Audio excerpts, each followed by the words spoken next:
Muito bem. Bom dia a todos. Vamos começar mais um encontro do IRICE sobre o Mercosul e suas perspectivas. Nós estamos fazendo uma série de encontros sobre política externa. Esse é o sexto encontro e focaliza um tema muito importante nas últimas décadas para a política externa e para o comércio exterior brasileiro.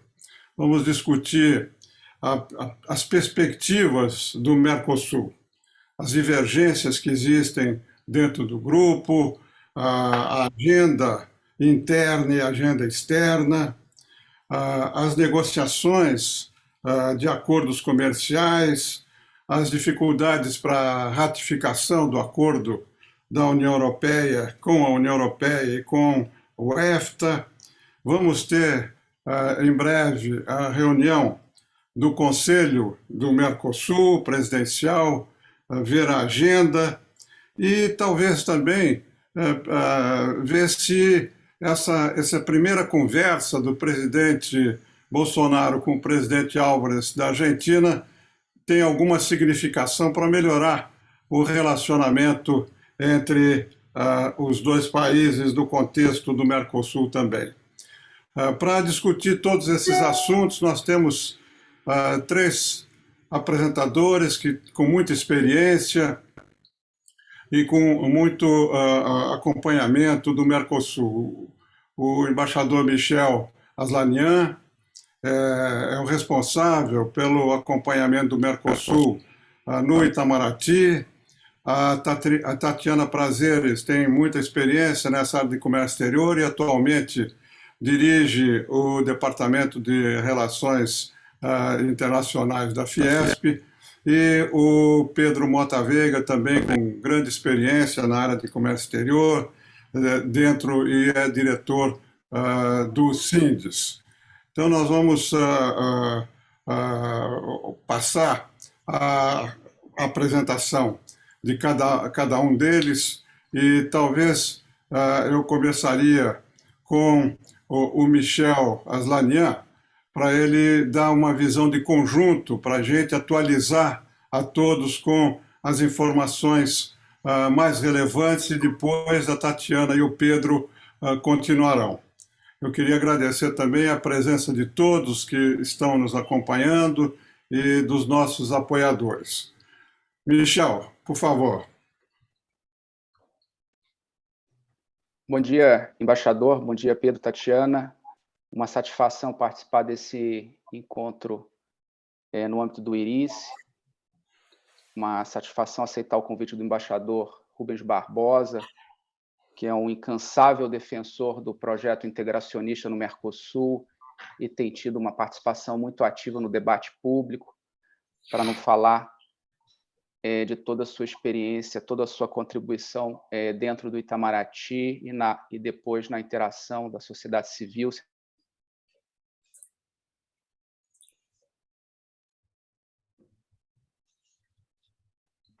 Vem muito a calhar. Nós vivemos num contexto desafiante, muito difícil, no contexto da pandemia, agora agravado pelo conflito na Ucrânia. E a nossa percepção no Itamaraty é de que esse contexto difícil realça ainda mais a importância da integração no Mercosul. O governo brasileiro tem reagido a esse contexto adverso com uma perspectiva não de fechamento, mas de busca de maior integração no comércio internacional, buscando abrir seu mercado, obter acesso a outros mercados, procurar modernizar seu marco regulatório, procurar criar um ambiente regulatório mais atrativo, um ambiente de negócios mais atrativo para os investimentos. Essa tem sido a orientação do governo no âmbito do Mercosul. É um contexto difícil, né? Vivemos a capacidade de ação é limitada, mas essa tem sido a orientação, com alguns resultados que eu vou apresentar. E hoje tem se falado muito, né, diante dessa desestabilização das cadeias globais para alguns produtos muito importantes, já na pandemia, com as vacinas, insumos, agora com o conflito da Ucrânia. Eu acho que fala-se muito hoje da necessidade de regionalização das cadeias de produção para que os países não fiquem tão dependentes de importações de suprimento global, de fontes globais. Eu acho que isso só aponta para a importância, então, da gente procurar reforçar a integração, aumentar e diversificar nossas exportações aqui no Mercosul, buscar a famosa integração produtiva, um objetivo sempre apontado no projeto de integração, mas de tão difícil concretização, mas esse é um objetivo que tem sido perseguido e tem alguns exemplos aqui no setor de fármacos, recentemente, que nós temos implementado no Mercosul, de buscar uma articulação produtiva, um tema que envolve não só comércio, envolve aspectos regulatórios, pesquisa e inovação, o próprio papel do Estado, hoje realçado nessa necessidade de regionalização das cadeias. Então, acho que o contexto aponta para a importância de apostar cada vez mais na integração e ver os meios de avançar dentro de um contexto de políticas fiscais restritivas, dentro de um contexto em que há, inegavelmente, uma diferença de posições entre o Brasil e a Argentina, mas que não tem impedido da gente construir uma agenda comum e levar adiante uma agenda de progressos no Mercosul. Acho que não se trata de ignorar a dificuldade, mas também não se trata de magnificá-las e condenar o processo do Mercosul diante dessa dificuldade. O Mercosul, nos últimos anos, isso até eu acho que se estende para mais atrás do governo Bolsonaro, tem buscado enfatizar a sua vertente econômico-comercial.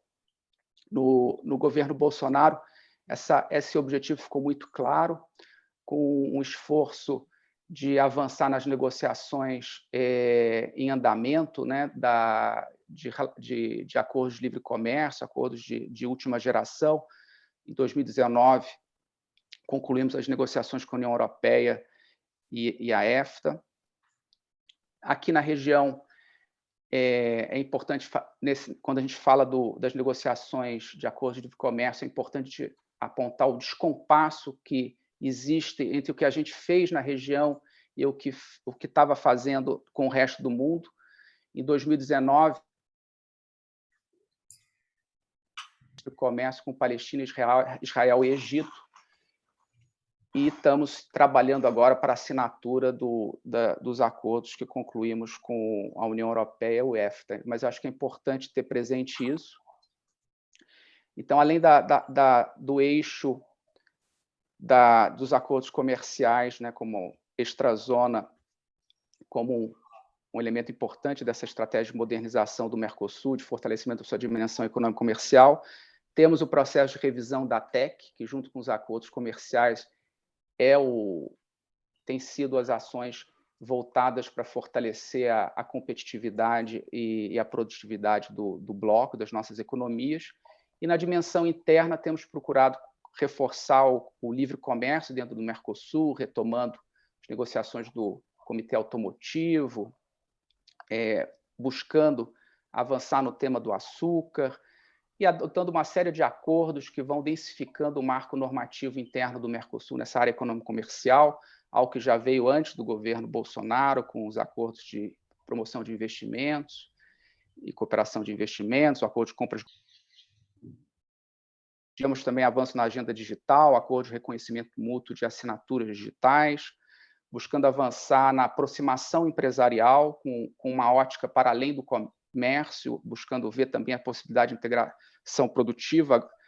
Na presidência brasileira, agora em final do ano passado, nós realizamos um fórum empresarial cujo tema foi a integração do setor de fármacos, juntamos setor público, privado e discutimos esses vários aspectos que envolvem a integração produtiva e buscando reforçar as capacidades nacionais e as capacidades de articulação na produção de vacinas e outros medicamentos para nos ajudar a conferir maior blindagem e reduzir a nossa vulnerabilidade à dependência de determinados produtos e insumos externos. Na agenda intrarregional, agora entrando um pouco mais em detalhe, embaixador, o senhor por favor, policie meu tempo, para eu não me estender demais. E quando estiver chegando perto, por favor, me avisa, eu acelero minha intervenção, minha conclusão. Na parte, então, da agenda de relacionamento externo, eu falei desse descompasso, né, que a gente avançou muito na parte intra-regional e não tanto na parte extra-regional, que é a relação com o resto do mundo, tudo aquilo que não é América Latina e Caribe. Eu acho que é importante, porque fala-se muito, né, do papel do Brasil nessa integração regional.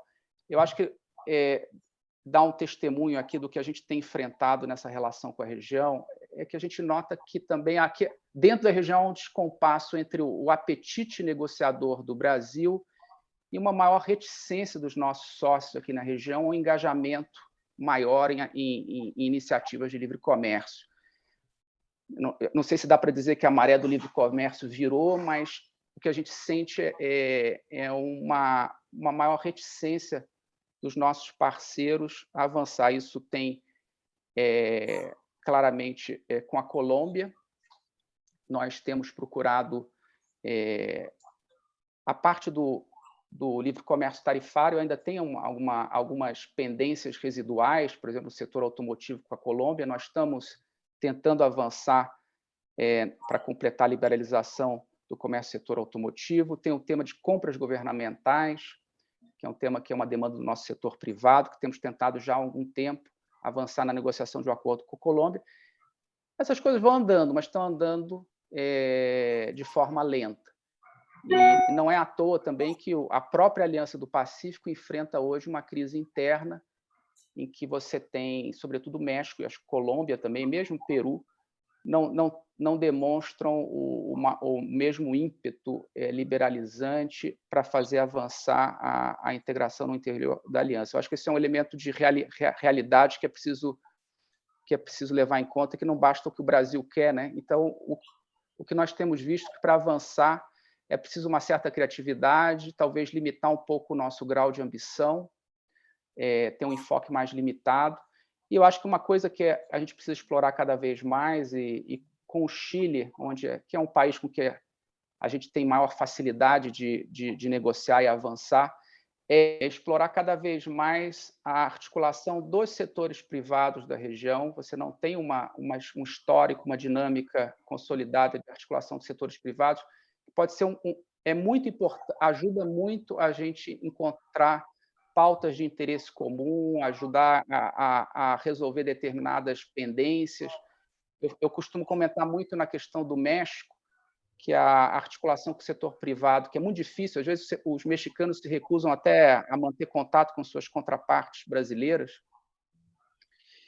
que na parte de calçados, por exemplo, o contato foi muito importante, porque o que eles identificaram é que a preocupação defensiva do México era com setores de couro, e a gente queria exportar esse produto de plástico. Então, você consegue remover alguns gargalos. Na parte também de cooperação regulatória, a articulação privado-privado ajuda a gente procurar identificar alguns temas que podem ser objeto de uma ação de convergência regulatória com enfoque mais preciso, específico. Então, observações gerais sobre a nossa relação aqui com a região. Michel, você podia mencionar alguma coisa a respeito da próxima reunião do Conselho do Mercosul, antes de você encerrar, tem mais aí uns 2 minutos, 3 minutos, você podia falar sobre a reunião do Conselho, né, que eu acho importante a gente ter uma ideia dos temas e da agenda que está prevista. Sim, bem, acabei não falando de vários outros aspectos. Podemos ficar para a parte de perguntas. Na região, então, o México é a principal lacuna.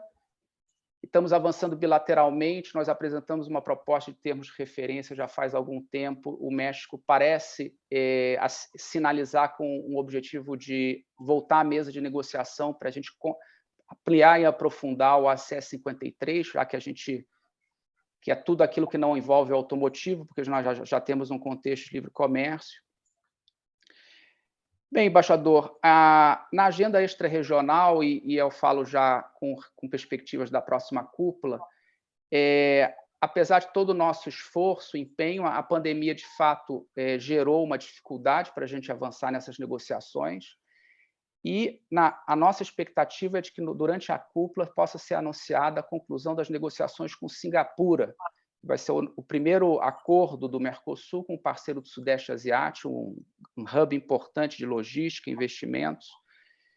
Então, eu acho que isso é um elemento importante. Nós continuamos trabalhando para concluir as pendências da negociação com a União Europeia. Sempre essas negociações grandes com os parceiros europeus, sempre sobram alguns penduricalhos para serem definidos, mas o que a gente quer deixar é tudo preparado para assinatura. Estamos dispostos a negociar um documento à parte, a pedido dos europeus, sobre meio ambiente, mas não queremos que seja algo que signifique a reabertura do acordo.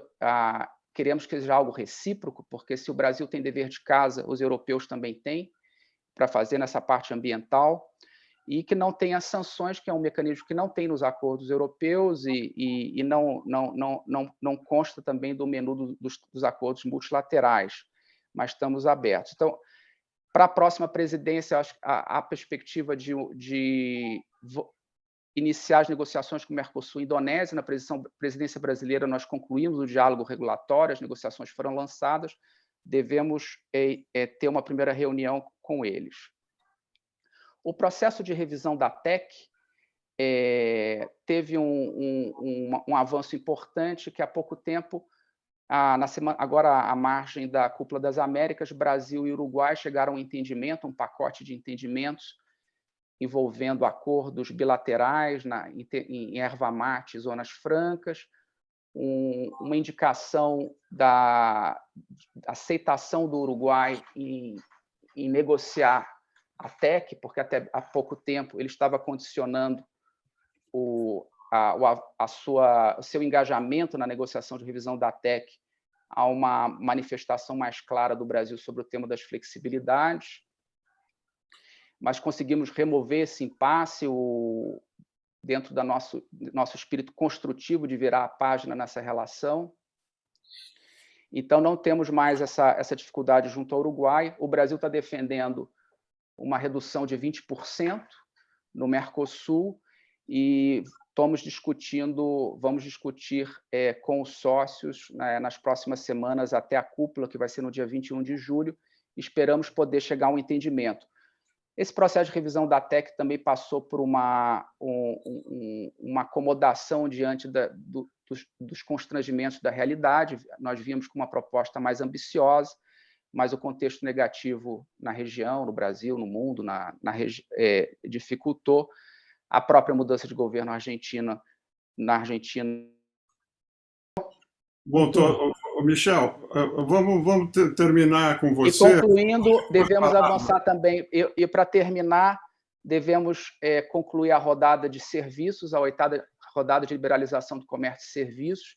E aqui eu termino com uma outra reflexão que é importante, é de como a agenda de relacionamento externo está ajudando a impulsionar a agenda interna. E essa rodada, ela consiste basicamente em traduzir, transpor os compromissos já alcançados bilateralmente ou em negociações, ou em compromissos que ainda não estão efetivados nas nossas negociações externas como na União Europeia, para o âmbito do Mercosul. Então, isso tem sido essa relação virtuosa entre o externo e o interno, tem ocorrido em facilitação de comércio, compras governamentais. Então, termino com essa observação, embaixador. Muito bem, muito obrigado, Pedro, o Michel. Vamos ouvir agora, talvez a Tatiana pudesse fazer a sua apresentação e a gente concluiria as apresentações com o Pedro. Tatiana. Bom dia a todos, prazer, embaixador, participar, os embaixadores, né? Bom, mas Michel, Pedro, se me permitir, prazer também trocar ideias com vocês sobre o Mercosul, futuro do Mercosul, e aí, claro, o meu foco hoje é a indústria, né? Porque o Mercosul importa para a indústria.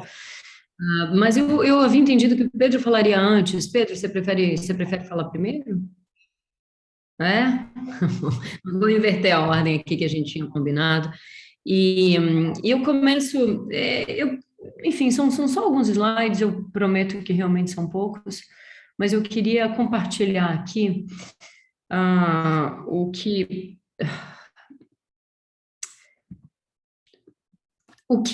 uma mensagem central que eu tenho que diz respeito à importância do Mercosul, né? Eu acho que certamente não foi essa mensagem do Michel, mas é muito comum ouvir críticas ao Mercosul, que o Mercosul, enfim, enfim, impede que o Brasil, que a região se integre melhor ao mundo, etc., que é um projeto que ficou datado, envelheceu mal, etc., etc. Mas eu acho que vale a pena um pouquinho de distância para que a gente reposicione o Mercosul para o Brasil e para a indústria brasileira. Como se fosse um país, teria a quinta maior população do mundo. Se fosse um país, o Mercosul teria um PIB similar ao das maiores economias da Europa. Claro, tem a renda inferior a outros países da região, mas em conjunto, é verdade, o Mercosul é uma grande potência, né? Tem o potencial de colaboração entre os países da região é algo que não pode ser subestimado, que não pode ser esquecido, que a gente tem uns dados do que isso representa. Eu acho que um pouco da importância do bloco para o Brasil, né? E eu acho que a informação que vale reter aqui é a de que 92% das exportações brasileiras para o Mercosul são de manufaturados. Não é trivial esse dado, né? Realmente, enfim, a gente sabe, as exportações do Brasil na área de manufaturados têm perdido competitividade, a gente tem perdido parcela na participação do comércio mundial de produtos industrializados, e o Mercosul é basicamente para onde o Brasil vende produtos manufaturados. Isso precisa ser valorizado, isso precisa ser fortalecido, a gente precisa ter clareza da importância estratégica do Mercosul para a indústria brasileira, para as exportações brasileiras.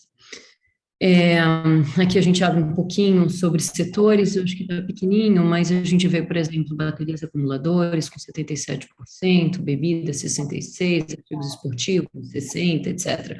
Ou seja, para um número relevante de setores da indústria brasileira, o bloco importa muito, né?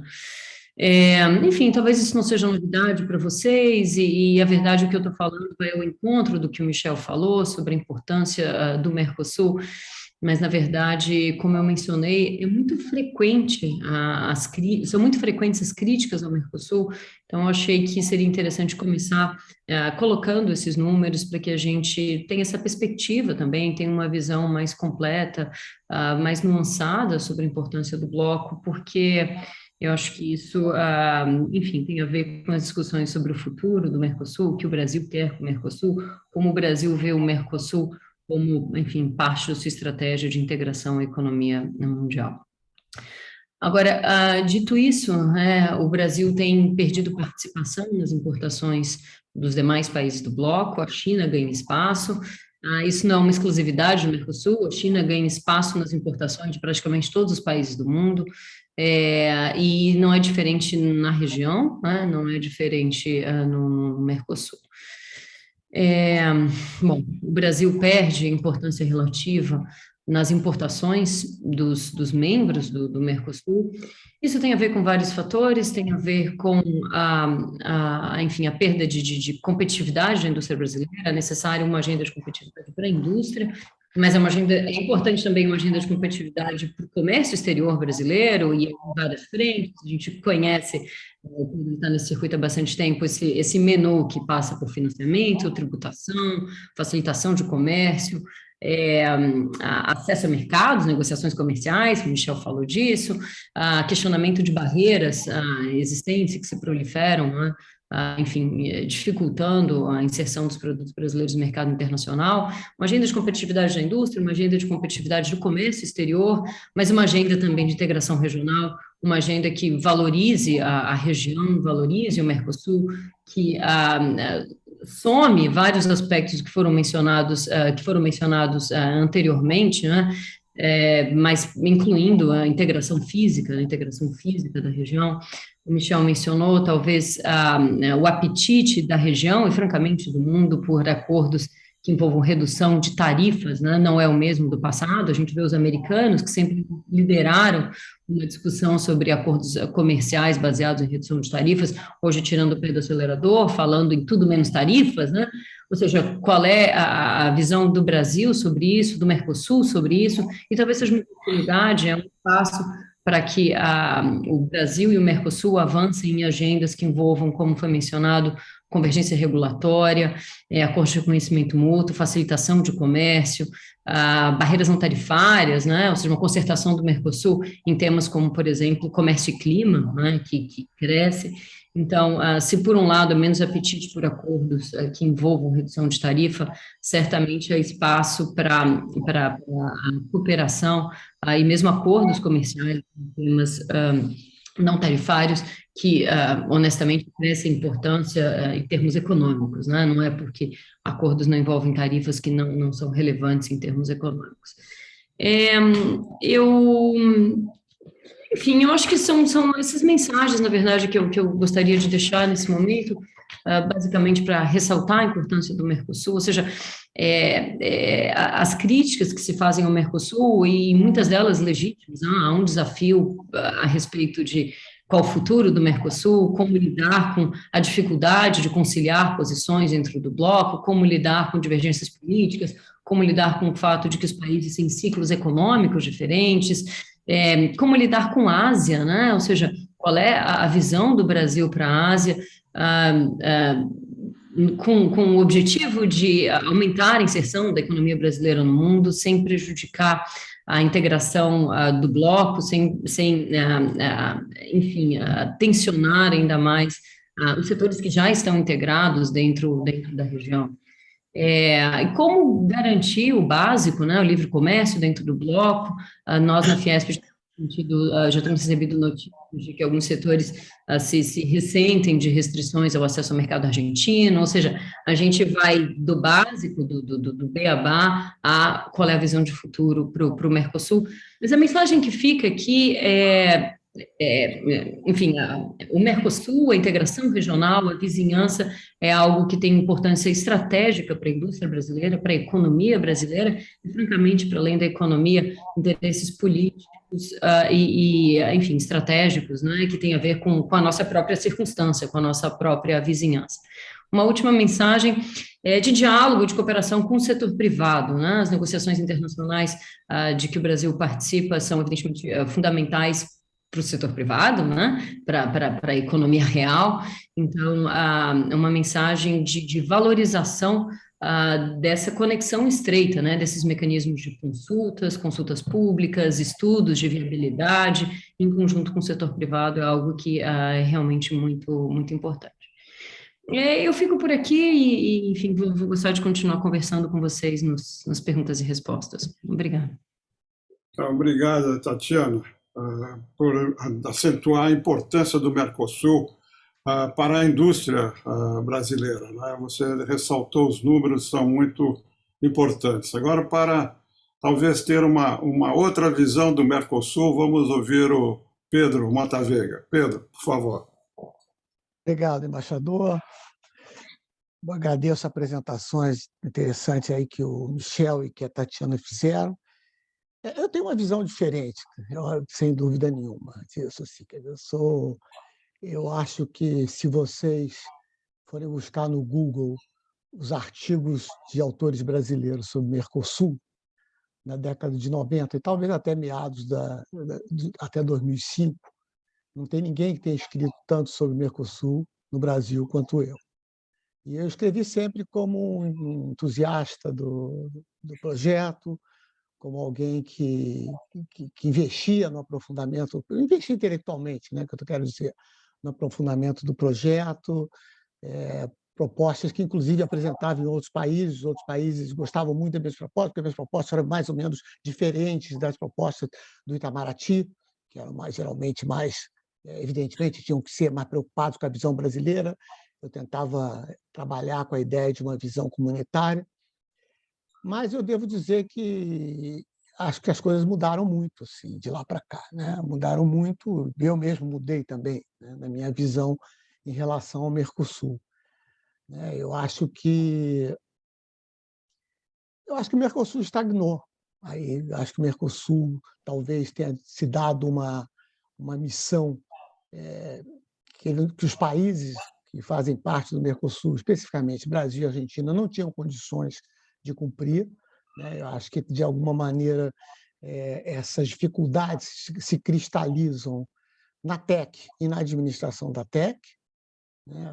Grande parte da agenda do Mercosul, da agenda de reuniões do Mercosul, de discussões, se dá em torno de discussões de como lidar com o constrangimento da TEC e, de certa maneira, como escapar dos constrangimentos da TEC, né? As listas de exceção, os regimes especiais de importação, que são permanentemente renovados, porque justamente os problemas que estão na origem disso nunca são superados, porque os problemas são a TEC, né? Uma TEC que, desde o início, é pouco funcional para as economias menores, né? E que, aí, isso é um ponto de vista meu, está se tornando crescentemente funcional para o Brasil. E não é por acaso que o Brasil tem empurrado a revisão da TEC, e quando a gente fala de revisão da TEC, a gente fala de redução da TEC, né? O Michel falou que o Brasil reduziu um pouco suas ambições na redução da TEC, nós sabemos disso, mas, enfim, eu acho que a questão é essa, a redução da TEC. Eu acho que, sem dúvida nenhuma, eu vou reter essa ideia de que o mundo é outro mundo, é muito complicado, muito mais difícil, muito diferente daquele rally de acordos de livre comércio que a gente teve na década de 90 e um pouco depois também. Isso não existe mais, né? Os países estão mais protecionistas, mas, em verdade, os países estão mais protecionistas a partir de uma base de abertura bastante grande, né? Quando a gente diz assim, os países da Europa, dos Estados Unidos estão mais protecionistas, mas eles fizeram o trabalho de levar suas tarifas lá embaixo e agora estão fazendo alguns ajustes que, principalmente aqui, na verdade, fora Estados Unidos e China, não passam por tarifa, né? O protecionismo hoje é um protecionismo de investimento, é um protecionismo de subsídio, muito mais do que o de tarifa, com exceção da briga tarifária, da guerra tarifária entre Estados Unidos e China. Então, eu acho que eles fizeram um dever de casa e, a partir dessa base baixa de tarifa, eles pararam de querer reduzir isso através de acordos comerciais, que eliminavam as tarifas para os parceiros, né? E estão numa maré de mais proteção. Não tem a menor dúvida quanto a isso. O problema é que nós não fizemos a nossa tarefa que os outros fizeram, né? Nós temos tarifas herdadas ainda de 30 e poucos anos atrás, né? O único episódio de liberalização comercial que o Brasil fez, que botou naquele momento as tarifas brasileiras em linha com as tarifas de outros países de desenvolvimento, com o mesmo nível de desenvolvimento que o Brasil. De lá para cá, os outros países avançaram na liberalização, cada um ao seu modo, mas através, principalmente, de reformas unilaterais, e o Brasil ficou parado lá onde estava no ano de 1993. Então, eu acho que para o Brasil, para a economia brasileira, a tarifa externa comum se tornou disfuncional. Não que eu acho que o Brasil vai sair negociando a coisa, me deixa negociar, não acho que vai acontecer, porque eu não tenho, como disse o Michel, como a Tatiana também ressaltou, esse apetite não existe mais no mundo, né? Não tem muita expectativa de que, quando eu digo a tarifa não serve, o que a gente vai fazer? O que eu vai fazer acordo, sair fazendo acordo? O que eu defendo é uma abertura unilateral da economia brasileira. É isso que eu defendo. E, nesse sentido, se os parceiros não quiserem ir, eu acho que o Brasil tem leverage suficiente para levar ao Mercosul a sua proposta de reduzir as suas tarifas e encontrar os meios institucionais, jurídicos para fazer isso.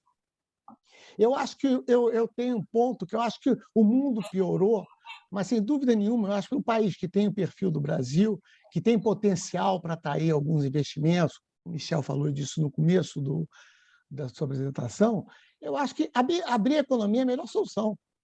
O Brasil tem que ser uma economia aberta, tem que ser uma economia integrada ao mundo para poder atrair investimentos, para poder participar desse redesenho que vai haver nas cadeias de valor no mundo. Porque, senão, a gente não terá participado da formação das cadeias de valor na década de 80, 90, e vai, de novo, não participar do redesenho das cadeias de valor na década atual, né? Não vamos pensar que está protegido aqui, como a gente está, vai nos fazer participar das cadeias de valor, porque tem uma tendência à regionalização. É preciso que a América do Sul seja, em termos econômicos, uma região com certo grau de uniformidade, com certo grau com liberalização do comércio, com convergência regulatória mínima, para ser uma região econômica minimamente homogênea. Se a América do Sul não for isso, o Brasil não vai colher os benefícios de uma eventual, que eu também sou meio cético em relação a ela, de uma eventual regionalização das cadeias de valor. Mas, enfim, supondo que exista uma tendência, ou que vai existir uma tendência a isso, eu diria que é importante que o Brasil esteja aberto para participar disso e colher alguns frutos disso. Não vejo benefício nenhum no Brasil manter os seus níveis tarifários hoje. A indústria está completamente estagnada. Não é possível que a gente continue achando que as nossas fórmulas para lidar com a indústria funcionam. A indústria, nós somos protecionistas, nós fizemos aí, dos governos do PT, várias políticas industriais, e você olha o gráfico de participação da indústria, a gente está atualizando o gráfico de participação da indústria, é uma ladeira permanente. É uma ladeira permanente, que não para, que não se reverte. O governo lança, em 2012, uma política industrial, tecnologia e comércio exterior, e acentua, não estou dizendo que é culpa da política, mas, enfim, mas a tendência à desindustrialização brasileira se acentua. Nós já tentamos tudo em matéria de políticas industriais, de proteção. A gente vai acabar com a indústria brasileira defendendo a indústria brasileira, fazendo políticas em nome dela, vão acabar com a indústria brasileira. Eu estou dizendo, acho que vão mudar essa página, vão virar essa página. Nós estamos discutindo, nós no CIND, promovendo uma discussão sobre liberalização comercial, porque nós achamos que esse assunto encerrou. Eu tenho até a impressão de que a gente está discutindo uma coisa antiga, ainda está discutindo reduzir tarifas de 12 para 5, para 6, entendeu? Aí está uma pancada no câmbio, o câmbio cai de 5,40 para 4,50, né? Depois volta para 5,20. Né? A liberalização comercial é parte, na nossa visão, de um pacote de normalização das relações comerciais de investimento do Brasil com o mundo. Então, não vejo funcionalidade nenhuma nessas tarifas do Brasil, não à luz de o que a gente precise, quer negociar acordos lá fora. Não é nada disso. Ele é ruim para o Brasil, ele é ruim para a economia brasileira, e apesar do que a indústria em geral acha, ela é ruim para a indústria brasileira, e ela vai contribuir ao protecionismo brasileiro, tarifas, barreiras não tarifárias, vai ajudar, vai fazer a tarefa de levar a indústria brasileira a se tornar cada vez mais relevante e o Brasil se tornar cada vez mais um produtor e exportador de commodities, o que eu lamento profundamente. Lamento profundamente, mas acho que há certos desafios que a gente tem que encarar, e esse da abertura da economia brasileira é um deles. Né? Dito isso, é curioso que, na verdade, a gente não falou nada de perspectivas do Mercosul até agora. Né? A gente não falou de perspectivas do Mercosul.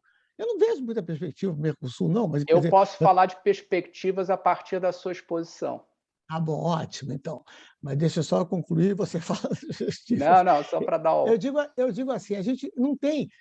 o Michel falou uma coisa que eu acho importante, a gente já viu isso acontecer em 2019, os acordos externos acabam empurrando a agenda interna, né? Já em 2019 teve algumas mudanças importantes que eram resultado da conclusão da negociação com a União Europeia, mas eu acho que não há uma visão estratégica para o Mercosul mais. Acho que a visão estratégica que houve lá atrás, quando se constituiu o Mercosul, vamos lembrar, isso vinha junto com uma proposta no Brasil e na Argentina de abrir a economia. O Mercosul foi parte do movimento de abertura da economia no Brasil e na Argentina, de um movimento unilateral de abertura de economia. não negociado com outros países, né?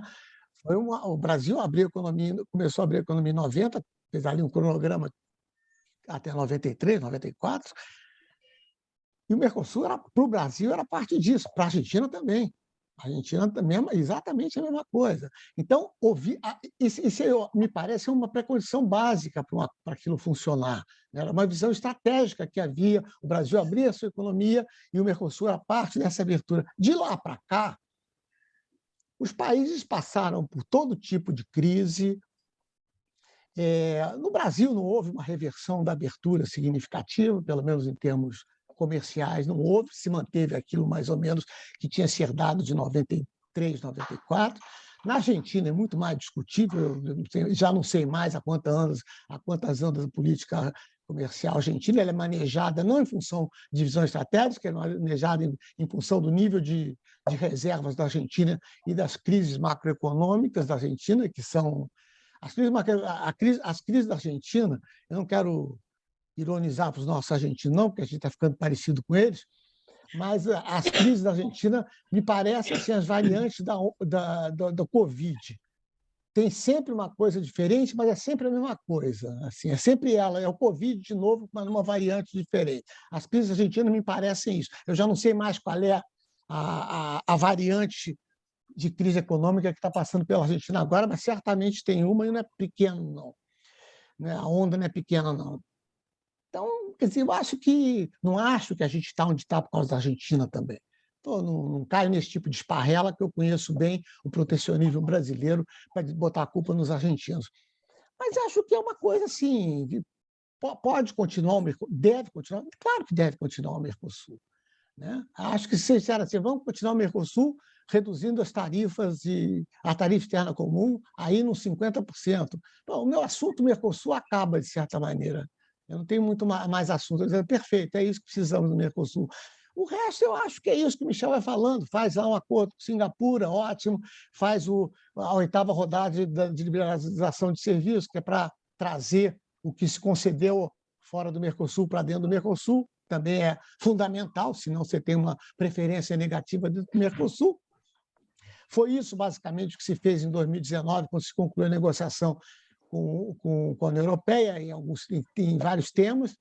Está perfeito. Acho que, quer dizer, não sou contra o Mercosul. Né? Eu acho que, para um país como o Brasil, e numa perspectiva de liberalização comercial brasileira, que eu acho fundamental, dentro do menu de políticas públicas brasileiras, dentro dessa perspectiva, a tarifa externa comum do Mercosul é um impedimento para o Brasil fazer o que ele quer. Agora, se o Brasil não quiser fazer isso, se os governos brasileiros não tiverem interesse nisso, reduzir tarifa unilateralmente, bom, eu acho que o Mercosul vai continuar aí. Agora, eu acho que não tem muita perspectiva, não. Acho que não tem muita perspectiva em termos de quê? Em termos de mesmo aqueles dados que a Tatiana falou, a gente está perdendo o Mercosul. A indústria está perdendo o Mercosul. Né? Ainda é importante para a indústria brasileira, mas está perdendo para a China, está perdendo para os asiáticos. Né? Que nem a tarifa externa comum protege o Mercosul da concorrência asiática. Então, nós estamos perdendo o Mercosul. Do mesmo jeito, a indústria está perdendo o Mercosul também. Eu acho que a gente tem pouca perspectiva assim, para o Mercosul. E aí eu acho que é um pouco isso mesmo. É muito difícil, né, avançar com Brasil e Argentina. O Brasil tinha uma perspectiva um pouco mais positiva até alguns anos atrás. Nós estamos, desde 2014, economicamente empacados. Eu acho que a indústria não retomou o nível de atividade dela de 10 anos atrás. Posso estar exagerando um pouco, tá? Mas, enfim, de muitos anos atrás, no Brasil. Eu não vejo como o Mercosul pode nos... Nós estamos bem calacrados, eu diria isso. Assim. E eu não vejo como o Mercosul tem potencial para nos tirar disso. Tá? Correndo o risco de ser muito otimista e muito ambicioso, diria, vamos tentar pensar em América do Sul como uma região, como a nossa região de referência, mais do que o Mercosul. Vamos tentar melhorar, fazer essa área de livre comércio da América do Sul, que a LAD tenta defende há mais de 25 anos, tem estudos feitos, eu mesmo já fiz um estudo há mais de 15 anos sobre isso, porque eu acho que aí, se a gente conseguisse avançar nisso, e aí no Mercosul não é o espaço relevante, é a América do Sul, seria talvez alguma coisa. Aquilo, a América do Sul poderia virar, de fato, uma região com uma certa homogeneidade, que, vamos pensar o que é. O sujeito vai investir pensando numa região. Se ele não visualiza a América do Sul como uma região minimamente homogênea, isso não é uma região para efeito prático, para efeito de negócio, para efeito do investidor. Né? Uma vez eu fiz um trabalho para o então MIDIC, em 2007, não sei, não, 1997, é pior ainda, sobre integração produtiva no Mercosul. E eu tinha, como o Michel falou, esse assunto está aí na mesa há décadas, e essa década, estou falando de décadas atrás. O negócio, eu fiz um trabalho para o MIDIC, eu comecei a ver um pouco a discussão, olhei e tal, o primeiro pré-requisito é o Mercosul funcionar como uma área de livre comércio, sem aduanas. É o cara poder olhar para o Mercosul e dizer assim: eu vou botar um investimento meu no Uruguai, porque o Uruguai é o país mais interessante para mim, em termos de fazer os cálculos lá de custo, eu prefiro botar no Uruguai. Mas eu sei que, botando no Uruguai, eu tenho pleno acesso aos dois grandes mercados sul-americanos, que é o mercado brasileiro e o mercado argentino. Isso é o começo da integração produtiva.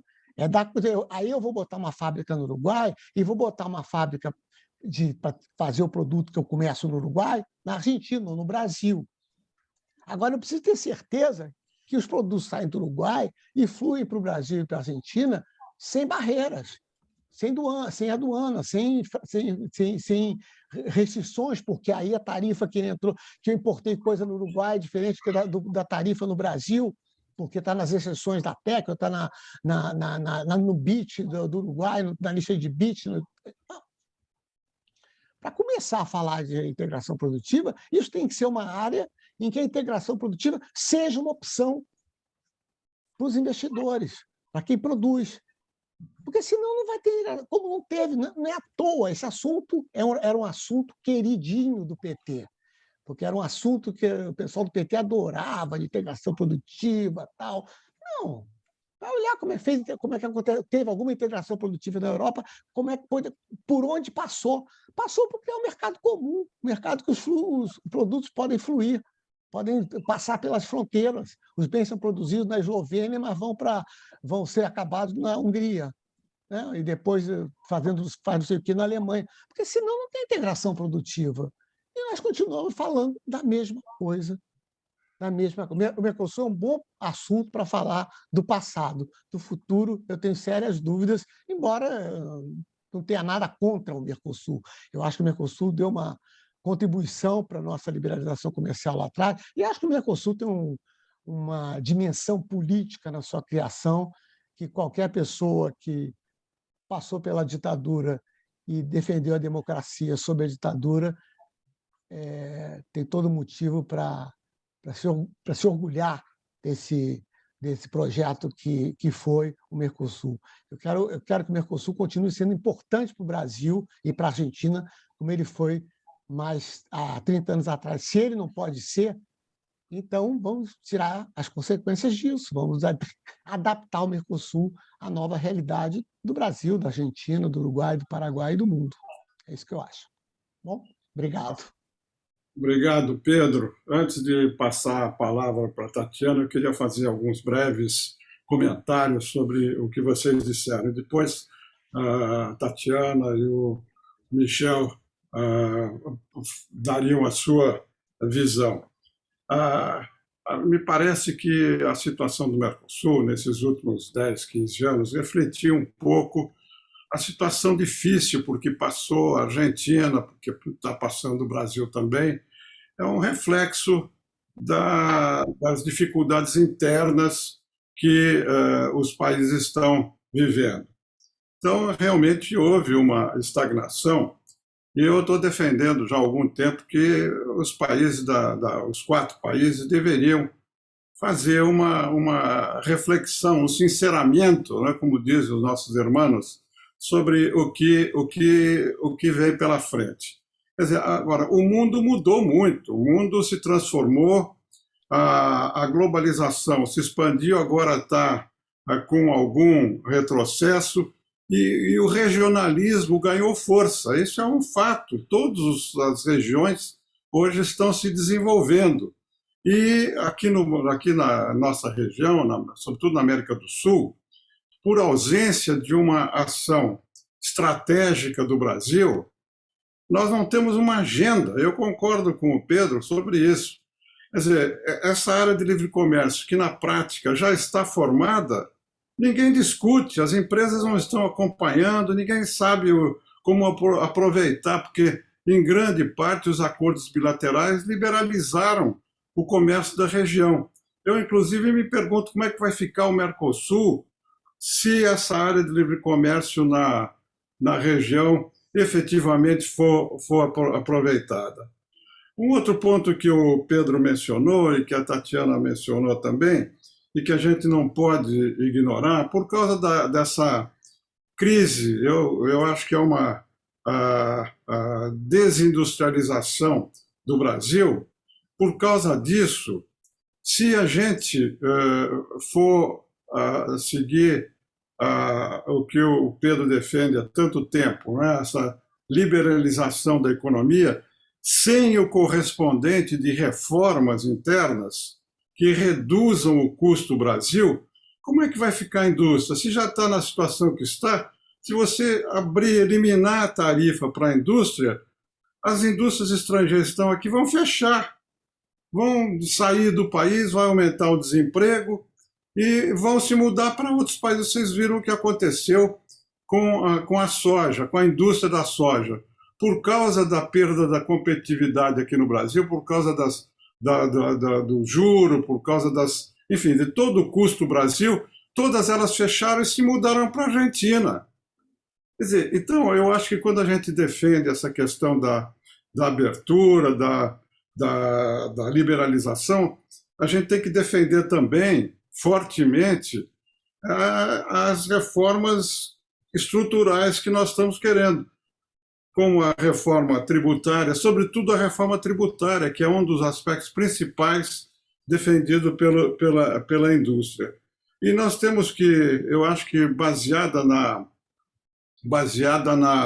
nessa perda de posição relativa com a China, eu acho que o Mercosul tem efetivamente que discutir uma nova configuração aqui com os seus parceiros aqui na região. Quer dizer, não é possível, com a importância que a indústria tem para o Mercosul, o Brasil assistir impassivelmente esse crescimento da indústria da China, ocupando o lugar que o Brasil estava ocupando na relação com a Argentina, que é a mais importante no âmbito do Mercosul. Então, eu acho que há toda uma agenda nova aí para a gente discutir, e eu vou parar por aqui para deixar a Tatiana e depois o Michel explicarem qual é essa agenda nova para a gente voltar a ter perspectiva no Mercosul. Tatiana. Obrigada. Eu sabia que seria bom o Pedro falar antes, porque a lista de ideias e argumentos e contra-argumentos que me surgem aqui é enorme, realmente é mais rica a conversa a partir do debate. Pedro, em boa parte eu concordo com o seu diagnóstico e, enfim, tem visões muito diferentes a respeito do que fazer em relação a esses problemas. Mas em relação ao diagnóstico, há um ponto na sua análise que um pouco me incomoda, que é como se a gente precisasse como se política comercial fosse resolver os problemas da indústria brasileira, o que não é verdade. Não é a base de política comercial que você vai conseguir corrigir esse problema sério de desindustrialização no país, de perda de competitividade da indústria, etc. E aí é muito comum que, enfim, eu não estou atribuindo essa posição a você, mas é muito comum que enfim, os ultraliberais sempre vejam esse argumento de que a gente precisa corrigir custo do Brasil e, em paralelo, fazer abertura comercial como o argumento de quem não quer abrir, como argumento protecionista. Ah, mas o custo tá vendo, é o pessoal que não quer abrir e que fica apontando para o custo Brasil como motivo para retardar o processo de abertura comercial. Que, enfim, é falacioso, evidentemente, na minha visão, mas eu acho que focar em política comercial como o motivo pelo qual a indústria passa pelo que passa é um pouco, enfim, o rabo abanando o cachorro aqui para resumir o argumento. Pedro, a gente fala muito que o mundo mudou, e que o mundo mudou, e que o mundo mudou, mas aí a gente volta ao mesmo argumento da abertura, da liberalização, etc., quando o mundo mudou. O que está acontecendo no mundo é uma volta da participação do Estado na economia, é uma volta de política industrial, é uma volta de conversa sobre setores estratégicos, e a gente continua com a conversa de que todos os problemas do Brasil têm a ver com o fato de que a política comercial está errada, né? Então, eu queria, enfim, ouvir um pouco de você, como reconciliar, né? Eu sinto assim, às vezes o Brasil está numa de chegar atrasado para a festa, né? Olha, o Brasil, de fato, não participa desse movimento de liberalização que muitas economias avançadas passaram, mas o Brasil também não passou por uma fase de política industrial efetiva que muitos países desenvolvidos passaram.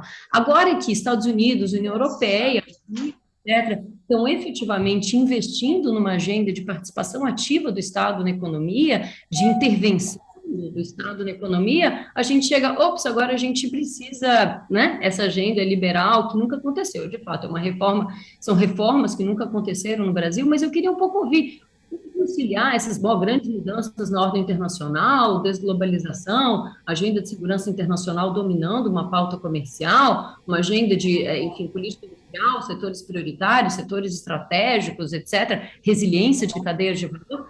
Ou se agora a gente vai ser, né, liberalização unilateral no Brasil, eu queria, enfim, ouvir um pouco de você como conciliar essas visões, se afinal de contas o Brasil precisa estar alinhado às melhores práticas internacionais, às tendências internacionais. Como é que essa conversa de mundo mudou e a gente precisa fazer agenda que a gente nunca fez? Um pouco de política industrial, de fato, tem essa sensação de política industrial, ainda é palavrão, mas é muito curioso que política agrícola no Brasil não é, né? É muito curioso que o Brasil, a potência agrícola que possa encher a boca para falar de temos uma política agrícola, temos, enfim, plano safra, temos isso, temos aquilo, e aí política industrial é política protecionista. Então, enfim, eu concordo que o Brasil não tem um histórico brilhante em matéria de política industrial, acho que a situação da indústria hoje é em parte reflexo disso, né? Mas é em parte também o fato de que a gente nunca conseguiu atacar para valer custo Brasil. Mas eu acho que faz sentido, sim, ter uma conversa de adultos sobre política industrial, para este uma política industrial Bom que dia, passe por Silvio. Tudo bem? sustentabilidade e que a gente possa, enfim, ter conversas francas, honestas. Então vamos ouvir agora o Michel falando sobre as perspectivas e depois o Pedro para comentar as observações da Tatiana. Michel. Olha, embaixador, olhando pela métrica do Pedro, não há como não ficar frustrado com o Mercosul, né? Em relação aos seus projetos. Mas o Mercosul é uma construção política que reflete as condições no terreno, né? Condições globais, regionais, nacionais, a relação entre os países. Eu diria, uma primeira observação que eu falo é que o Mercosul não tem estratégia, que não tem... Isso tudo fica em segundo plano quando a gente tem interesses muito concretos pelo Mercosul. Então, a indústria que é um caso claro. Claro, todo mundo queria uma indústria mais desenvolvida, mais moderna, mas pode-se argumentar que não fosse o Mercosul, a reprimarização, a desindustrialização seriam problemas muito mais acentuados. Então, o senhor falou do protecionismo brasileiro. Há quem argumente que, se não houvesse a TEC, o Brasil estaria muito mais permeável aos lobbies protecionistas do que é hoje. Então, é possível valorizar para um país como o Paraguai. É muito importante como o fato de ele poder aplicar uma tarifa mais baixa que o Brasil é um instrumento importante de atração de investimentos. Então, no equilíbrio, para a manutenção do equilíbrio de interesse dentro do Mercosul, as exceções até que são importantes. Então, o Mercosul é uma construção política, nós queremos engajar nossos parceiros. Então, é preciso introduzir outras lentes para avaliar o Mercosul, e não apenas entre o que seria uma união aduaneira de livro-texto. Não é uma união de livro-texto, é uma construção em que você tem que manter os países engajados e achando importante e tendo como base os interesses concretos da sociedade que continuam a se manifestar. Quando se fala de acabar com o Mercosul, vários segmentos da sociedade se manifestam, e não é só na parte econômica, na parte de educação, de justiça. O Mercosul fincou raízes, e ele não se presta a voluntarismos e a movimentos bruscos. E a indústria está aí para mostrar que o Mercosul é importante e vai ficar. Isso não significa que... E é outra coisa, eu queria ressaltar que a questão da dificuldade do contexto. Claro,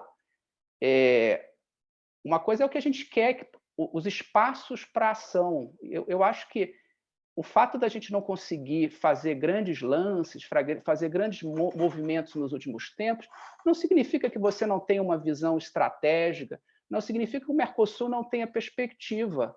É preciso valorizar os movimentos, os enfoques incrementais, as abordagens limitadas, mas todas fazem parte de uma estratégia.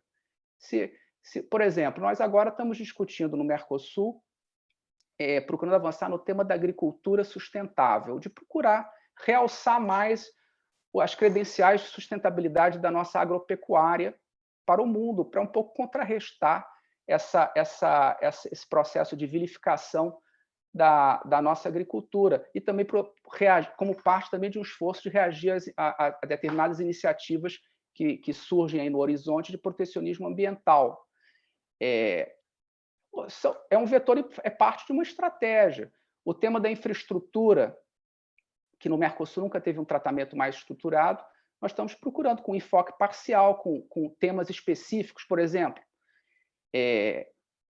limitados, mas importantes. Por exemplo, no atual contexto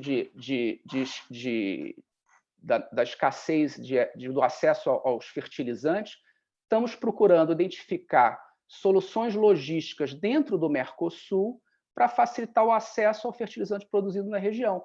O fato é que não há uma visão integrada da infraestrutura no Mercosul. Então, ter um espaço do Mercosul que você possa ver quais são as capacidades de infraestrutura existentes, não estamos falando de criar novas, é usar, às vezes, uma ferrovia que está ali ligando o Brasil a uma região perto da fronteira da Argentina com o Paraguai para escoar algum minério, insumo importante para um fertilizante. São questões... Isso não é falta de estratégia. A estratégia é você procurar utilizar o Mercosul para ajudar a resolver seus problemas. Aqui na região, não há falta de estratégia. Estamos tentando ampliar e densificar a nossa rede de acordos. Há 2 anos, apresentamos ao México uma proposta de termos de referência para ampliação. Só agora que ele está reagindo. Então, precisa de 2 para dançar tango. Mesmo a agenda regulatória, não é uma agenda fácil, não, Tatiana. Vou te dar um exemplo muito concreto. A gente apresentou uma proposta para a Aliança do Pacífico, Mercosul Aliança do Pacífico, de um acordo... Você cortou... A proposta de acordo era para quê? Com a Aliança do Pacífico? Cortou ali? A gente apresentou uma proposta já faz 2 anos de um acordo Mercosul Aliança do Pacífico de facilitação de comércio. A coisa não anda. Por trás, o que a gente vê? A nossa proposta tinha vários elementos Bali Plus, mas dentro da aliança você tem países ainda se batendo para cumprir Bali. Então, é uma agenda... esse tema da medidas sanitárias e fitossanitárias é também nem vou entrar em medidas sanitárias.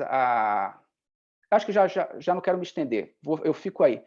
Então, em resumo, eu acho que o contexto limita muito a nossa capacidade de ação, e contexto geral, isso deve nos fazer valorizar enfoques parciais, incrementais e limitados, e isso não significa que não haja uma visão estratégica, isso não significa que não podemos falar de perspectivas do Mercosul, mas talvez não alimentar expectativas excessivas que não dependem apenas de voluntarismo e de ação dos agentes governamentais. Obrigado, Michel, pela resposta. E o Pedro, seus comentários.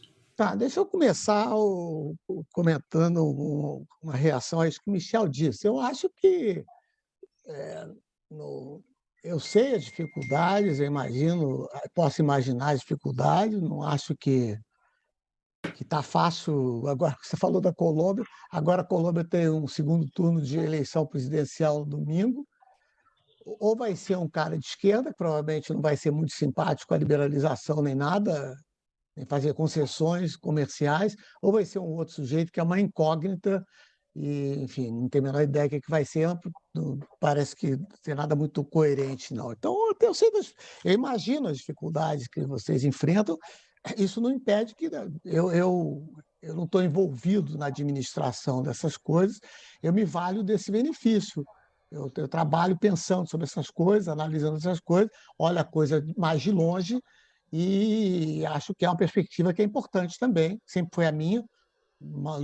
Praticamente não trabalhei nunca em governo, sempre foi a minha, de olhar de fora e dizer, olha, não tem perspectiva para o Mercosul. Quando a gente discute perspectiva do Mercosul, não tem, é uma coisa assim nebulosa. E eu entendo, porque pedir para ter uma perspectiva estratégica para o Mercosul como tal, como bloco, é muito difícil. É quase impossível. Seria, de fato, uma coisa de mero voluntarismo. Eu concordo. Entendeu? Ou então o Brasil articula uma estratégia muito clara, e leva para os seus parceiros com o peso que o Brasil tem, político e econômico que o Brasil tem no Mercosul e na região, e dizer lá, é assim que eu acho que deve ser feito. Mas que não tem estratégia, não tem. Ninguém tem, não é só o Brasil, não, ninguém tem. Está todo mundo tocando a bola para frente, Há um mérito nisso, não tem a menor dúvida, mas é disso que se trata. A gente fez um debate aqui sobre perspectiva do Mercosul e não houve intervenção sobre perspectiva do Mercosul. Agora vou pular para o que a Tatiana falou. Concordo, Tatiana, a gente sempre que discute política comercial e defende a liberalização, a gente diz que não é uma panaceia para os problemas do país, para os problemas que o Brasil tem. O Brasil tem muitos outros problemas além da política comercial. A gente trabalha com política comercial e a gente aponta a importância do nosso ponto de vista, de uma liberalização comercial. E acho que é também importante, não acho que é o caso falando do custo do Brasil em geral, não, mas acho que a reforma tributária é uma coisa muito importante, porque afeta exportações, a tributação afeta exportação, afeta investimento, o sistema tributário brasileiro é um produtor de disfunções e é um produtor de lambanças de vários tipos, que você cria um problema, você tenta resolver o problema criando outra distorção, essas coisas que o Brasil sabe fazer. Trata distorções criando outras distorções, que compensam as distorções, mas serão sempre duas distorções no lugar de uma. Bom, então eu não acho que a política comercial vai resolver tudo da indústria brasileira, também não acho que cabe a mim ou a gente no SINDIS dizer quais são as soluções para os problemas da indústria brasileira. Aí tem um problema que na indústria, a economia brasileira tem, de ser excessivamente protegida, isso tem um custo em termos de bem-estar, isso tem um custo que parte principalmente dos setores mais pobres da população, que dependem dos bens para sobreviver, e os bens são caros no Brasil. Isso é uma coisa. Agora, essa coisa do mundo mudou, isso é uma coisa interessante, porque o Brasil sempre teve a contracorrente do mundo. Porque os interesses dominantes do Brasil sempre mantiveram o Brasil a contracorrente no mundo. O mundo viveu de 90 para cá um ciclo, eu chamei de um rally de acordos comerciais, deep trade agreements profundos, que mexiam com várias áreas além do comércio de bens e do comércio em geral, propriamente dito. O Brasil olhou para aquilo assim como se aquilo tivesse acontecendo no outro planeta, praticamente, né? E não constrangeu ninguém aqui a esse negócio. Era assim, porque imagina a gente entrar na Alca, que maluquice, a gente vai acabar com a indústria brasileira. Imagina a União Europeia ficou 20 anos aí rodando e só acabou porque esse governo peitou acabar, né? No primeiro ano dele resolveu peitar os lobbies que impediam a concretização do acordo. E também não adiantou muita coisa, não, mas, enfim, isso é outra conversa. Então, nós sempre ficamos muito confortáveis de estar contra a corrente do mundo. Então, quer dizer, se o problema da liberalização é a gente estar contra a corrente do mundo, para mim, ok. Sempre estivemos, por que não estaríamos de novo agora? Esse é o primeiro ponto. O segundo ponto é um ponto mais de retórica do que outra coisa, mas é um fato. É um fato. É para observar isso.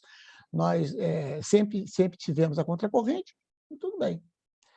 A outra coisa é a seguinte: o Brasil fez muita política industrial. Se é um país que política industrial, talvez entre os mais liberais, assim, em certo ciclo, seja palavrão. Mas não é palavrão, nunca foi criminalizado no Brasil, como eu ouvi alguém falar outro dia.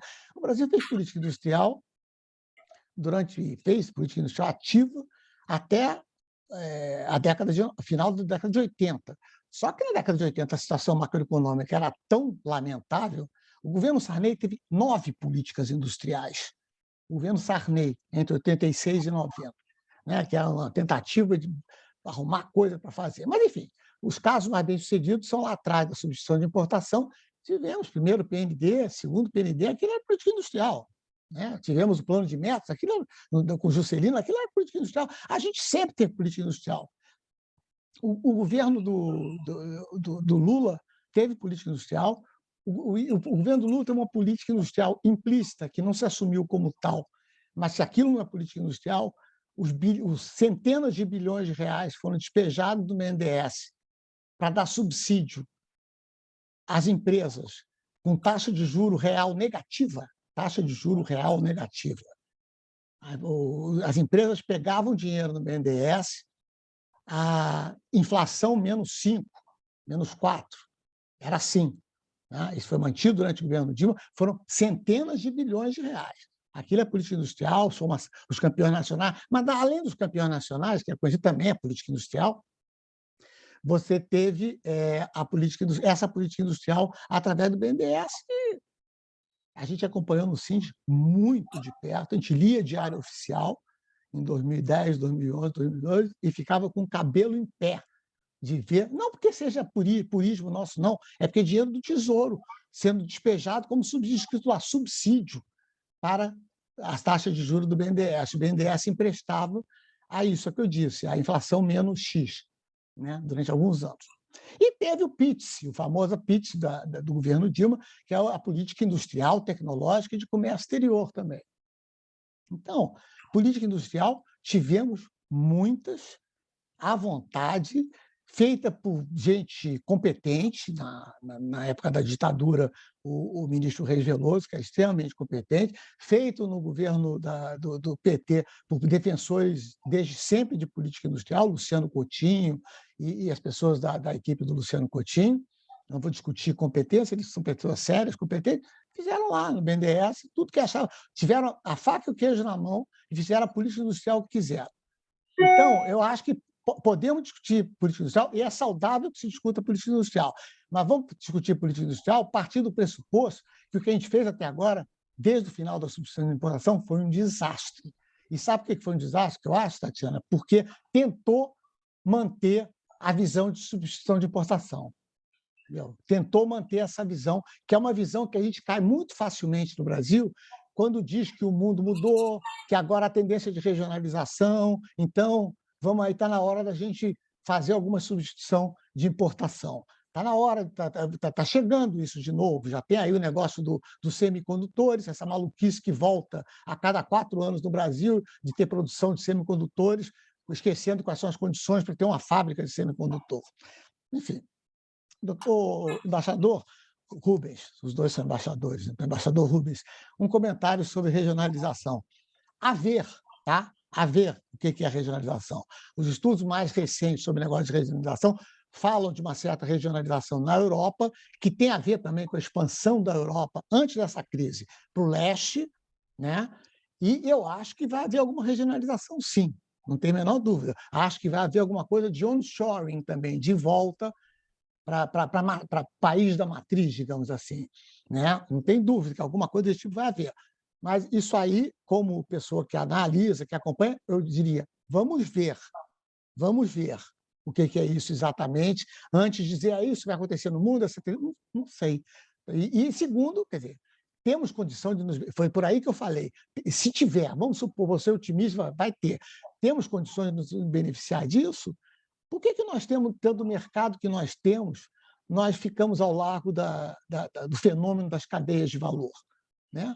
Por que nós não fomos um destino palatável para esses investimentos que foram aí pelo mundo para montar as cadeias de valor? Não é por causa da política comercial só, não, mas é também por isso. É também por isso, porque a cadeia de valor é uma coisa que fragmenta a produção, e cada tarifa que você paga, se você pagar a tarifa, cada fronteira que o teu produto passa durante a produção dele, você tem a tarifa passa a fazer diferença mesmo em países que têm tarifa baixa. Imagina em países que têm tarifa alta. Mas, enfim, eu acho, Tatiana, nós ficamos ao largo de tudo. O que eu acho é que o mundo mudou, mas isso aí eu talvez não tenha deixado claro. Para mim, a mudança no mundo o Brasil tem que avançar nas reformas, mais ainda, tem que avançar em reforma tarifária, que eu acho que é o principal problema, na verdade, do chamado custo Brasil é a reforma tributária. Tributária. Tem que avançar e tem que fazer a sua reforma comercial também. É fundamental para que o Brasil possa se beneficiar. Senão, os investimentos não vêm para cá. E tem que fazer... A face externa disso, para mim, é a América do Sul. É ajudar a empurrar na América do Sul a formação de um espaço regional economicamente minimamente homogêneo, olhando na mesma direção. Porque, se não for isso, vai ser muito difícil. E isso eu reconheço. Não depende, e não depende mesmo só do Brasil. Depende, talvez, cada vez menos dependa do Brasil. É isso. Obrigado, Pedro. Eu queria acrescentar que, além de tudo que nós estamos falando, está faltando, eu acho, no Mercosul, uma certa ousadia de dar um pulo para frente. Essa ideia de aproveitar o contexto, o entorno geográfico, é muito importante. Ao lado disso, eu acho que o Mercosul deveria começar a olhar, dentro desse processo de regionalização que nós estamos conversando, também para a possibilidade do Mercosul iniciar negociações com a África. Não foi mencionada aqui a palavra África. A África está se organizando, fez um acordo, 54 países de livre comércio, tem muitos países para os quais o Brasil pode exportar. Por que não o Mercosul também olhar para esse acordo com a África? E a outra coisa, também regional, como fez a China, olhar para o ex-TPP, para o Trans-Pacific Partnership, para onde está se dirigindo a grande parte da nossa exportação. A Ásia hoje é o principal parceiro do Brasil. Então, eu acho que está faltando também um pouco de ousadia para nós sairmos um pouco dessa falta de perspectiva que nós estamos enfrentando hoje. Nós estamos chegando no final do nosso programa. Eu pergunto se o Michel e a Tatiana querem fazer algum outro comentário. Tatiana? Eu gostaria, rapidamente, para dizer que, Pedro, eu concordo com você que essa narrativa sobre as mudanças do mundo corre um risco de reciclar ideias equivocadas que não se mostraram adequadas em termos de política industrial para o Brasil. Acho que a gente precisa estar atento a isso, mas, ao mesmo tempo, uma oportunidade para a gente pensar naquilo que funciona, né? Qual é o tipo de política que a gente gostaria de ter, integrar política industrial, política comercial. Isso, para voltar ao seu ponto, as duas agendas precisam avançar em paralelo, e acho que não há dúvida disso, né? Não há dúvida disso. Eu ia comentar, bom, o embaixador falou de CPTPP, bom, a ARCEP, né, RCEP, ARCEP, mas eu acho que o ARCEP, esse grande esforço essa consolidação de acordos comerciais na Ásia, serve talvez de inspiração ou de base para reflexão na América do Sul a respeito de como streamline, né, patchwork, enfim, por ordem nessa rede, né, de acordos comerciais que a gente tem aqui, enfim, esse conjunto da ACS, a Fiesp emite certificado de origem, fui apresentada ao sistema que permite a emissão de certificados de origem, e qualquer um que conheça minimamente como funciona, sabe qual é o custo que significa para uma empresa cumprir origem para exportar para a região. Então, talvez, como o Michel falou, se não é um momento de grandes movimentos, consolidar o que existe, pensar a região no seu conjunto, pensar como o Mercosul e como a América do Sul podem, de fato, servir para uma integração da economia brasileira no mundo, é uma agenda importante, e trabalhar na base do que existe, principalmente simplificar, harmonizar regras de origem, enfim, ajudar a viabilizar uma integração efetiva na região, é uma agenda que não pode ser abandonada. O entorno geográfico do Brasil não vai mudar e a gente precisa tratar isso com uma seriedade que o tema exige. Obrigada. Posso falar uma coisinha rápido? Fala, Pedro. Fala. Eu não tinha pensado nisso, não, mas acho que é uma ótima ideia da Tatiana olhar para o RCEP e ver lá o que eles fizeram, porque é isso, é como nós aqui, antes lá já havia uma quantidade de acordos bilaterais e meio, sei lá, de todo tipo, mas também com regras de valor, regras de origem diferentes, tal. Era bom ver os passos que eles deram, o que eles botaram nesse acordo, porque eles são muito práticos, aqueles caras lá. Eles querem que aquilo funcione para as mercadorias circularem. Então, acho, só para dar força para essa ideia, acho que essa ideia é muito boa, olhar para o RCEP como estudar o RCEP, que isso quer dizer, né? Estudar isso, olhar o que eles fizeram com as suas partes, porque certamente eles escolheram pragmaticamente o que era importante para constituir um mínimo de espaço regional homogêneo. E é disso que eu estou falando. Eu acho que é isso que a América do Sul tem que aprender a fazer. Tchau. Meu comentário, embaixador, eu gostaria de voltar ao ano de 2019, quando a delegação brasileira voltou das negociações com a União Europeia e teve reuniões com a CNI e a CNA. E não era claro o cenário de reação, né, de como a delegação seria recebida. Nas duas instâncias a delegação brasileira foi aplaudida. Na CNI, não se questionou em nada os resultados da negociação. O que se falou era de botar força da indústria para as reformas internas, a reforma tributária em primeiro plano, e algumas vozes já falavam diante da perspectiva de liberalização, no futuro, falar de programa de ajuste, mas a liberalização em si não foi questionada. Na CNA, sempre havia aquela expectativa de que se pudessem questionar os minguados resultados, né? Porque não foram minguados, mas longe das expectativas mais excessivas em relação ao que se poderia obter em termos de abertura do mercado europeu. Eu acho que havia uma visão realista sobre o que realmente se pode obter dos europeus em termos de acesso adicional, e também a delegação foi muito bem recebida.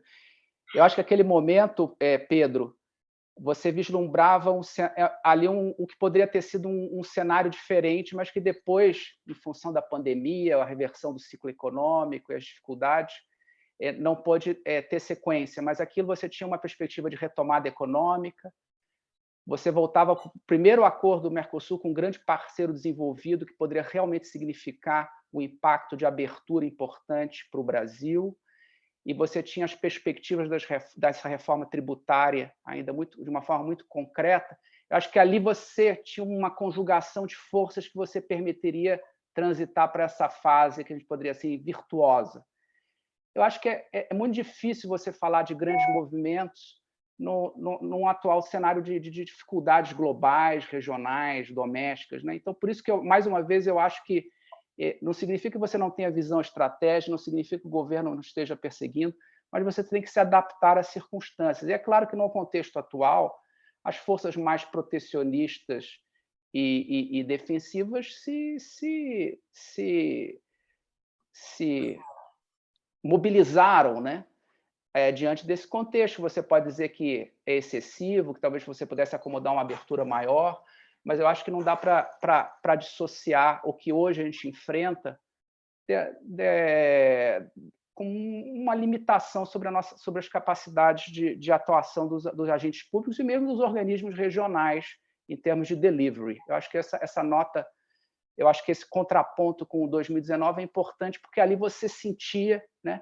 Eu acho que se você tiver uma retomada do ciclo econômico mais positivo, e se você dá sequência a essa dinâmica que já está clara no Mercosul, acho que você tem espaço para movimentos mais ambiciosos. E sobre a CPTPP, embaixador Rubens Barbosa, eu acho que o senhor falou de ambição, né? Eu acho que é importante ter presente o que implica, por exemplo. A CPTPP é uma adesão, né? Então, parte do processo de adesão significa consultas prévias com os países para ver se eles aceitam. E tem uma etapa prévia à adesão, é que o Brasil dirá o que ele já fez e o que pretende fazer em termos de mudança de legislação para se adequar ao aqui do CPTPP. É um pouco como a OCDE. E a negociação da oferta não é uma negociação de oferta como numa negociação bilateral. O Brasil, o Mercosul, vai apresentar sua oferta, eles vão avaliar se chega o nível. E só depois que eles vão apresentar a oferta deles. Então, tem que saber que a ambição significa aceitar uma dose de adesão e de certo desequilíbrio, esse nitty-gritty, para a gente poder fazer as nossas avaliações. Não, eu, quando estava me referindo ao TPP, eu estou a par, estou sabendo que o primeiro gesto é um gesto diplomático, porque você precisa ter a concordância de todos os países antes de começar a negociar. Quando eu digo mais ousadia e mais perspectiva, é que você começaria a olhar em uma ação diplomática que poderia melhorar o ambiente, né, para o Mercosul. E falando em ambiente, nós estamos também limitados por políticas internas brasileiras, né? O acordo com a União Europeia, que poderia mudar, né, a maneira como o Mercosul é visto no exterior, está parado não por causa do Mercosul, está parado por causa da política ambiental brasileira. Quer dizer, então, essas dificuldades todas que ocorrem, que a gente se referiu, elas têm um impacto muito grande no Mercosul. Quer dizer, eu acho que com uma mudança na política ambiental, a chance do acordo com a União Europeia ser aprovado é muito grande. E isso muda um pouco a perspectiva do Mercosul no exterior, como uma área importante de comércio. Mas, enfim, isso tudo é dentro das perspectivas, né, que eu mencionei. Mas, enfim, nós passamos já do tempo que a gente tinha destinado a esse encontro. Eu queria agradecer muito o Michel Aslanian, a Tatiana Prazeres e o Pedro Mota Veiga pelo estimulante debate que nós tivemos. Passamos em revista muitos aspectos do Mercosul. E, como o Michel mencionou, eu também concordo que o Mercosul é um projeto estratégico para o Brasil. É um projeto que tem mais conotações do que apenas a comercial. Nós discutimos aqui os aspectos comerciais que são muito importantes e que despertam interesse de cooperação, de associação com outras regiões. Vamos esperar que, a partir do ano que vem, novas políticas, novas atividades permitam que o Mercosul possa avançar e também as reformas internas possam avançar para permitir a melhoria da competitividade, que, aliás, está caindo. Nós vimos agora, 2 dias atrás, a informação de que o Brasil continua caindo em termos de competitividade. É muito difícil avançar nesse exercício de integração com esse cenário